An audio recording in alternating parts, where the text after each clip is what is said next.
Hey everyone, welcome back to the channel. So today I'm going to be talking about transit maps. Everyone loves transit maps, and that's us included, which is why we feature them in so many of our videos. But transit maps have a huge problem, and I think it's becoming more and more obvious as we see more transit systems with more of a diversity of modes appear around the world. Let's talk about it.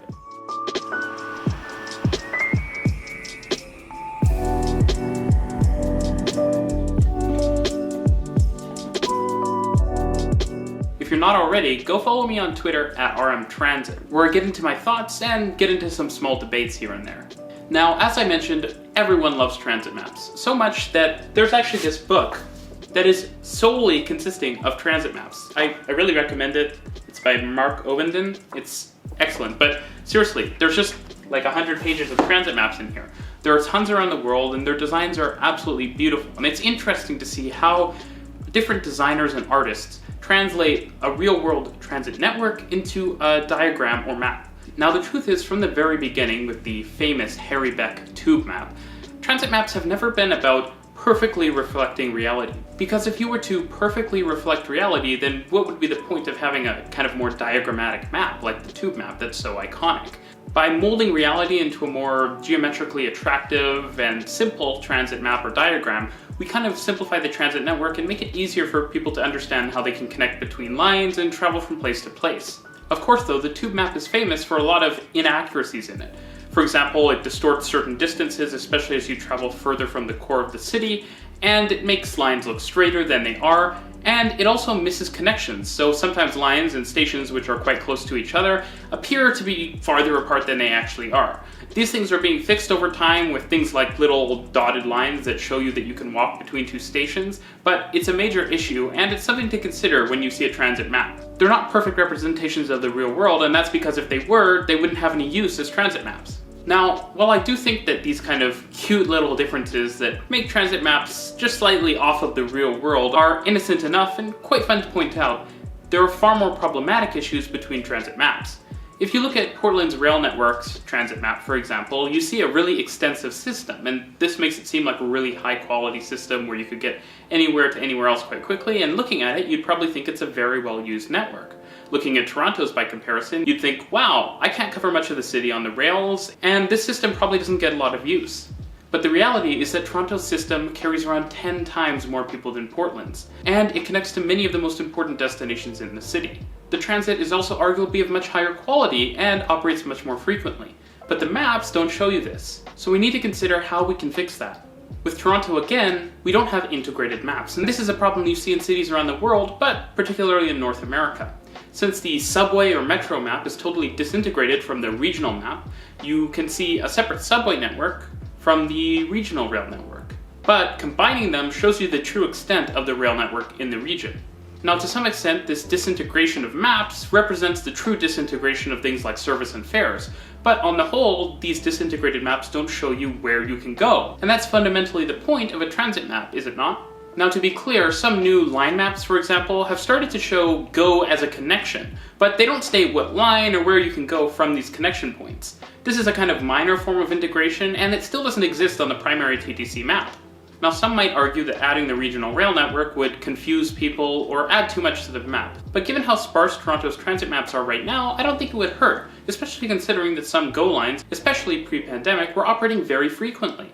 Now, another huge problem we see, and this is another one I can point to with London, is a kind of disconnection between how a service is shown on the map and how frequent it operates. For example, the London Overground is shown as a different colored line as the tube, for example, but there's no connection between the way the line looks and the actual service frequency.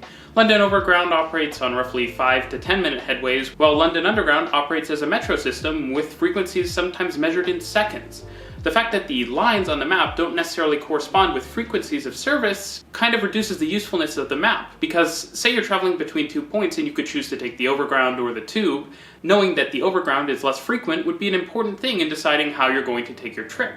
Now, some cities like New York have sort of solved this in a sense. Because of New York's heavily interline subway network, you actually see various ways of showing multiple services operating on interline portions across various different map designs.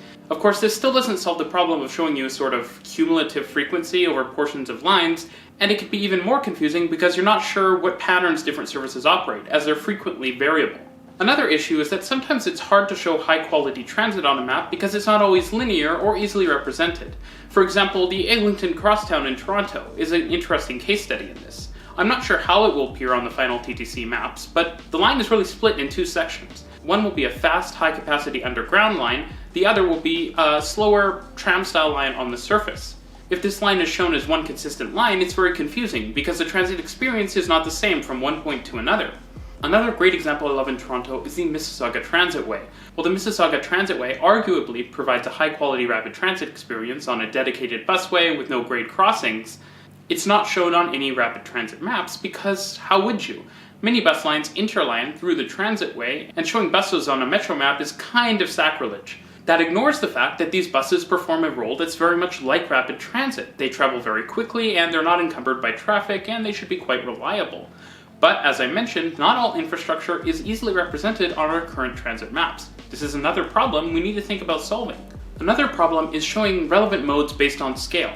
In Toronto, a new transit map, which has garnered a lot of attention, shows the streetcar network on top of the subway network, but without individual stops, since the stops are so dense on the streetcars. Not only does this map suffer from a classic Toronto problem, which is distorting the downtown to look like a massive area, while there is a benefit to distorting maps to show more detail in important areas like downtown cores, it certainly confuses the way people think about the city.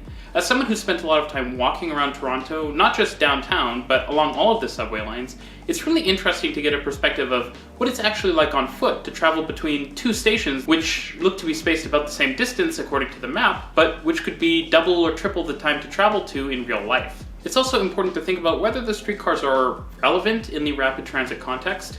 If I'm traveling between 2 points of downtown, then the streetcars are probably quite relevant to me. But if I'm traveling from the west end to the city all the way to the north, then I don't really care about the streetcars, and they wouldn't even make sense for my travel pattern because if I'm looking at the region broadly, I want faster modes, and if I'm looking at tiny areas, then I want to see more services and frequency and modes that could be slower because the distance I'm traveling is shorter overall. Now, truth be told, paper maps have an issue, and that's that they're static. Once you've printed them on the paper, you can't change them, and that's a major limitation.